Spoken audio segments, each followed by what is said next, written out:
نحمده ونصلي ونسلم على رسوله الكريم اما بعد۔ جس طرح 5 وقتوں میں نفلیں پڑھنا ممنوع ہے، اسی طرح سال کے 5 دنوں میں روزے رکھنا ممنوع ہے۔ نمبر 1 عید الفطر، نمبر 2 عید الاضحیٰ، اور نمبر 3، 4، 5 ایام تشریق یعنی 11، 12 اور 13 ذی الحجہ۔ یہ کل 5 دن ہے جن میں روزے رکھنا ممنوع ہے۔ لیکن اگر کوئی عید الفطر یا عید الاضحیٰ یا ایام تشریق کا روزہ رکھ لے تو روزہ صحیح ہوگا یا نہیں؟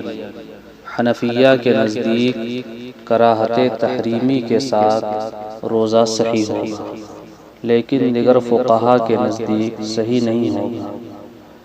وجہ یہ ہے کہ حنفیہ کے نزدیک افعال شرعیہ کی نہی مشروعیت پر مشتمل ہوتی ہے، اس لیے عید الفطر وغیرہ کا روزہ صحیح ہوگا، اور دیگر فقہا کے یہاں افعال شرعیہ کی نہی مشروعیت پر مشتمل نہیں ہوتی ہے، اس لیے ان کے نزدیک روزہ صحیح نہیں ہوگا۔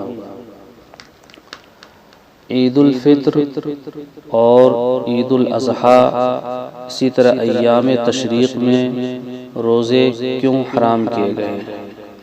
اس کی وجہ یہ ہے کہ عید الفطر کے روزے سے اس لیے منع کیا گیا ہے کہ عملی طور پر رمضان ختم ہو جائے، اور یہ مسلمانوں کے لیے خوشی کا دن ہے، لہٰذا روزے رکھ کر منہ لٹکائے پھرنا مناسب نہیں، بلکہ خوشی منانا اور کھانا پینا مستحب ہے۔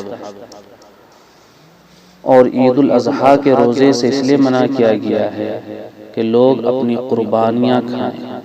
قربانی اگرچہ 3 دن ہوتی ہے، مگر عام طور پر لوگ 10 ذی الحجہ کو قربانی کرتے ہیں، اور قربانی کا خون نالی میں بہہ جاتا ہے، اور اللہ کے یہاں قربانی کرنے والے کا تقویٰ پہنچتا ہے، اور قربانی کا گوشت اللہ کی طرف سے ایک دعوت ہے۔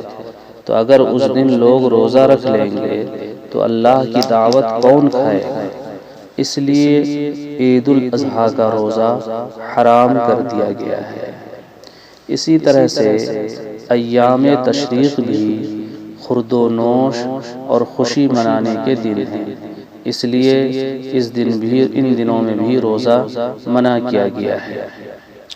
حضرت ابو سعید خدری رضی اللہ عنہ فرماتے ہیں کہ نبی کریم صلی اللہ علیہ وسلم نے 2 دنوں کے روزے سے یعنی عید الفطر اور عید الاضحیٰ کے روزوں سے منع فرمایا ہے۔ ترمذی شریف کتاب الصوم باب ما جاء فی کراہیت الصوم یوم الفطر و یوم النحر۔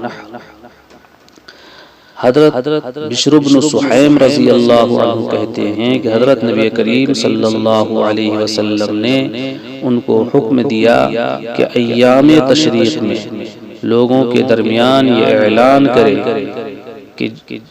کہ جنت میں ایمان والا ہی جائے گا، اور ایام تشریق کھانے پینے کے دن ہیں، لہذا کوئی روزہ نہ رکھے۔ سنن ابن ماجہ کتاب الصیام باب ما جاء فی النہی عن صیام ایام التشریق۔ سنن دارمی کتاب الصوم باب النہی عن صیام ایام التشریق۔ تو ان روایتوں سے معلوم ہوا کہ ان 5 دنوں میں شرعاً روزہ رکھنا ممنوع ہے، ناجائز ہے۔ ان 5 دنوں میں روزہ نہ رکھنا ہی عبادت ہے۔ اللہ تبارک و تعالی ہم سب کو دین کی بات سننے، سمجھنے اور عمل کرنے کی توفیق نصیب فرمائے۔ وآخر دعوانا الحمدللہ رب العالمین۔